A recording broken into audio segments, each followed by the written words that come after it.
Presiden Joko Widodo meminta kasus kerusuhan diusut tuntas dan penyelenggara Liga 1 dihentikan sementara sampai ada evaluasi menyeluruh dari PSSI.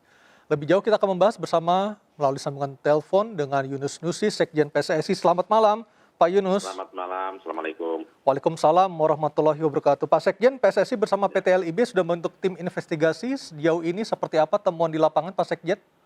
Ya, sementara ini tim investigasi yang langsung dipimpin oleh Ketua Umum berada di Malang dan ada di sana Direktur Utama PT LIB, tiga anggota eksekutif komite dan ketua komite banding beserta komite disiplin beserta anggotanya untuk menghimpun secara jelas dan nyata hal-hal yang menyangkut tragedi Kanjuruhan. Dan sampai saat ini mungkin malam atau besok Ketua Umum juga akan menyampaikan hal itu ke kawan-kawan media. Pak Sekjen, bagaimana bisa mempertanggungjawabkan hasil temuan dari tim investigasi PT LIB dan PSSI di saat masyarakat justru menyorot kinerja PSSI dan PT LIB sehingga apa yang kita sebut sebagai tragedi Stadion Kanjuruhan Sabtu malam lalu terjadi, Pak Sekjen? Ya, tentu tim investigasi melakukan investigasinya sesuai dengan kewenangannya di Football Family.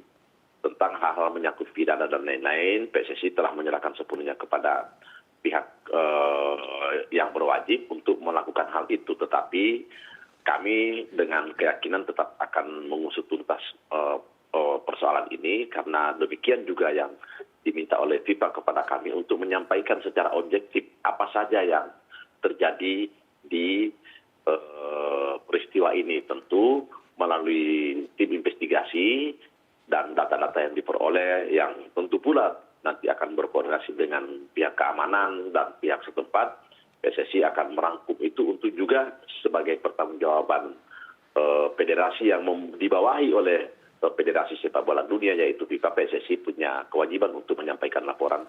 Dan dijamin tidak ada ditutup-tutupi, Pak Sekjen, ya, hasil investigasi? Tidak ada. Kami ini peristiwa yang sangat besar, sesuatu yang sangat luar biasa. Sesuai apa yang disampaikan oleh Ketua Umum, akan semua secara transparansi akan disampaikan dan dilakukan dan disampaikan. PSSI mempunyai regulasi keselamatan dan keamanan tahun 2021. Sebenarnya sudah rinci mengatur sebelum, selama, dan sesudah pertandingan tentang keamanan dan keselamatan, baik di dalam stadion maupun di luar stadion. Apa yang miss atau apa yang tidak dilaksanakan SOP-nya, sehingga apa yang terjadi di Kanjuruhan terjadi hari Sabtu malam lalu, Pak Sekjen? Iya, sebelum event atau sebuah kompetisi di bawah naungan federasi atau PSSI dilaksanakan, PSSI melaksanakan dan mewajibkan PT LIB untuk melakukan workshop baik dengan tim peserta maupun dengan panpel peserta home atau panpel stadion. Di sana PT LIB menyampaikan semua tentang standarisasi keamanan pertandingan dan lain-lain untuk sebuah pertandingan atau sebuah kompetisi. Semua jelas dilaksanakan di sana, dan tentu PSSI termasuk PT LIB sangat berharap bahwa standarisasi pelaksanaan sebuah kompetisi dan pertandingan wajib bagi kawan-kawan di panpel untuk dilaksanakan dan diterapkan dalam setiap pertandingan. Bagaimana pembagian tanggung jawab antara PSSI sebagai regulator dan juga PT LIB sebagai PT, sebagai operator, sehingga dalam kasus ini menjadi jelas siapa bertanggung jawab di sebelah mana, Pak Sekjen? PSSI telah membentuk sebuah badan usaha namanya PT Liga Indonesia Baru yang melaksanakan dan bertanggung jawab untuk pelaksanaan kompetisi 1 Liga 1, 2 Liga 2, dan umur Liga 1 umur 20. Semua dilaksanakan oleh operator, tentu merujuk dan menganut pada regulasi sepak bola yang mulai dari FIFA, AFC, Federasi atau PSSI sampai ke PT LIB dan ke klub-klub yang ada. Dan kita sebenarnya sangat berharap kawan-kawan khususnya panpel di setiap stadion yang ada di Liga 2 termasuk Liga 1, Liga 1 termasuk Liga 2 untuk tetap tunduk dan taat terhadap regulasi itu yang secara terus-menerus dan rinci disampaikan secara jelas oleh PT Liga Indonesia Baru selaku operator pelaksanaan kompetisi yang ada di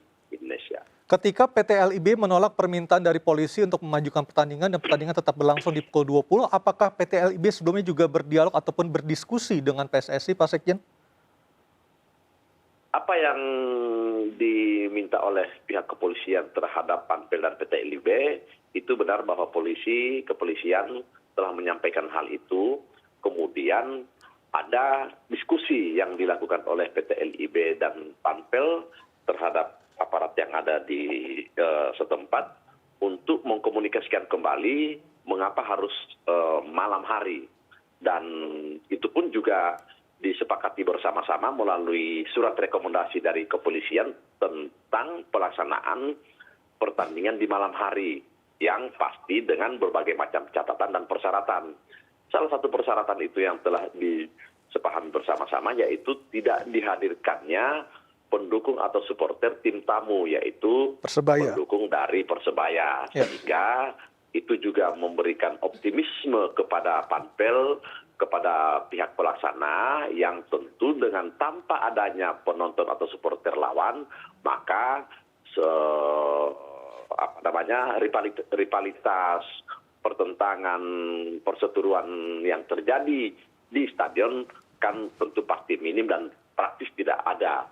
Maka dengan peristiwa yang terjadi pada malam minggu di Kanjuruhan memang menghentakkan semua pihak termasuk kami, karena kita tahu bersama Kanjuruhan ini juga menjadi stadion yang adem walaupun dengan puluhan ribu supporternya tetap masih dalam koridor dan batas-batas kewajaran. Mereka juga disiplin, bahkan supporter Aremania ini juga dikenal dengan supporter yang sangat santun, disiplin, yang baik mereka home maupun juga away di stadion lain, mereka selalu bersahabat dengan supporter-supporter lainnya. Dan itulah yang mungkin membuat kaget dari semua stakeholder yang ada di Kanjuruhan, yang tentu akhirnya juga menimbulkan malapetaka yang kita tahu bersama terjadi di malam minggu itu. Pak Sekjen, bagaimana PSSI menyikapi derasnya permintaan mundur kepada Ketum PSSI Muhammad Iryawan dan juga PSSI agar berbenah dan menjadi lembaga yang bisa mereformasi diri sendiri, seperti itu Pak Sekjen dengan kejadian ini?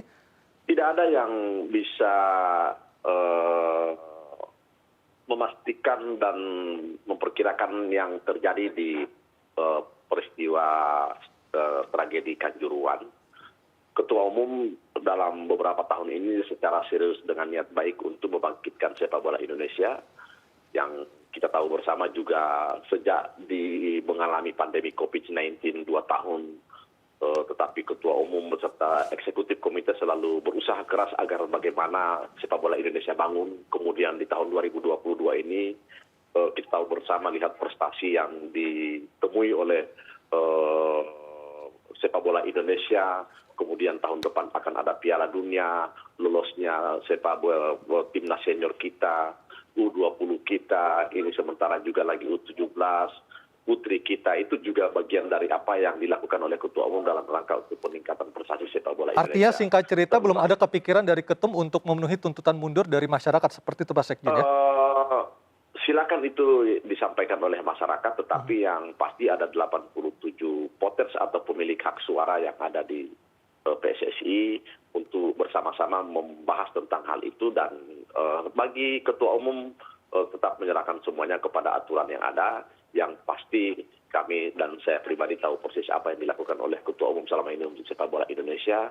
Kita lihat bersama bagaimana harmonisasi yang dilakukan oleh Ketua Umum terhadap pemerintah, terhadap pihak-pihak lain untuk membangun sepak bola Indonesia. Dan ya kami serahkan semuanya kepada masyarakat, kepada voters, kepada peserta dan member sebagaimana ke depan untuk sepak bola Indonesia akibat dari peristiwa ini. Baik Pak Sekjen, Yunus Nusri, terima kasih atas waktunya bergabung bersama kami malam hari ini. Terima kasih. Assalamualaikum warahmatullahi wabarakatuh. Waalaikumsalam.